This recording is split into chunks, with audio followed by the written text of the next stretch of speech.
ये कहानी है महज 1 रुपए की उस कैंडी की जिसने जीरो मार्केटिंग बजट के अंदर सिर्फ 8 महीने में 100 करोड़ का बिजनेस करके मार्केट में तहलका मचा दिया था।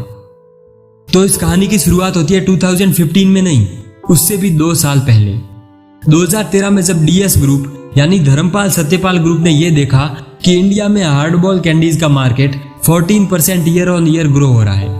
तब इनके माइंड में एक आइडिया आया कि चलो कुछ तूफानी करते हैं। डीएस ग्रुप ने एक रिसर्च कंडक्ट करवाई जिसमें इनको पता चला कि कैंडी के मार्केट में से 50% से भी ज्यादा मैंगो फ्लेवर वाली कैंडीज ने कैप्चर कर रखा था और उसमें 2 बड़े प्लेयर थे, कच्चा आम और मैंगो बाइट। 26% मार्केट कच्चा आम का था और 24% पक्के आम फ्लेवर वाली कैंडीज का। तो यहां से इनको यह भी कंफर्म हो गया कि कच्चे आम फ्लेवर के साथ ही जाना है।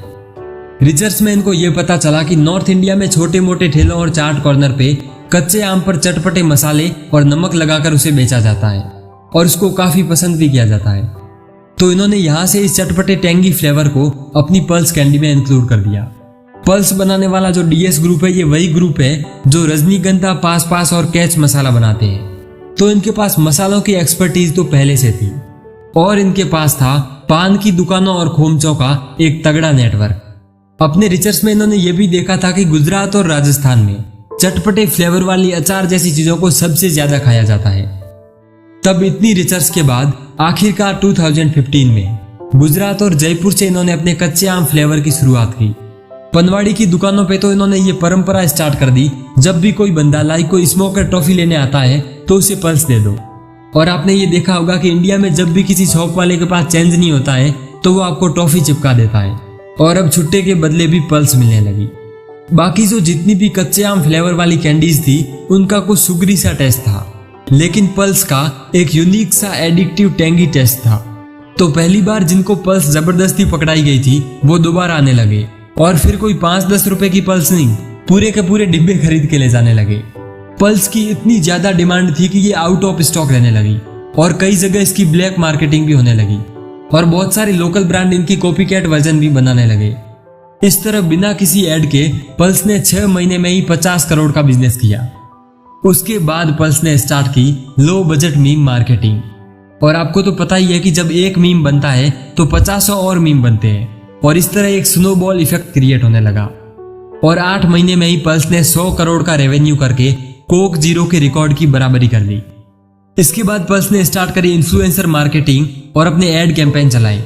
ऐसे एड कैंपेन जो लोगों के माइंड में छप गए, जैसे प्राण जाए पर पल्स ना जाए, प्राण जाए पर पल्स ना जाए। पल्स ने फिर कुछ और फ्लेवर्स भी लॉन्च किए, जैसे काला नमक विद अमरूद, स्ट्रॉबेरी एक्सेट्रा।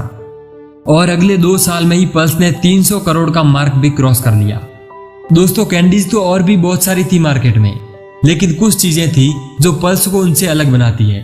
पहला, इसका यूनिक सा टेंगी एडिक्टिव टेस्ट और बीच में जो मसाला भरा होता था वो एक सरप्राइज किसी फील देता था। दूसरी, इनकी पैकेजिंग भी यूनिक सी थी, एक नियॉन कलर की पैकेजिंग जो दूसरी कैंडीज की पैकेजिंग से कुछ अलग सी दिख जाती है। वैसे नॉर्मली कैंडी उस टाइम 50 पैसे की मिलती थी, लेकिन पल्स ने 1 रुपए के साथ स्टार्ट किया।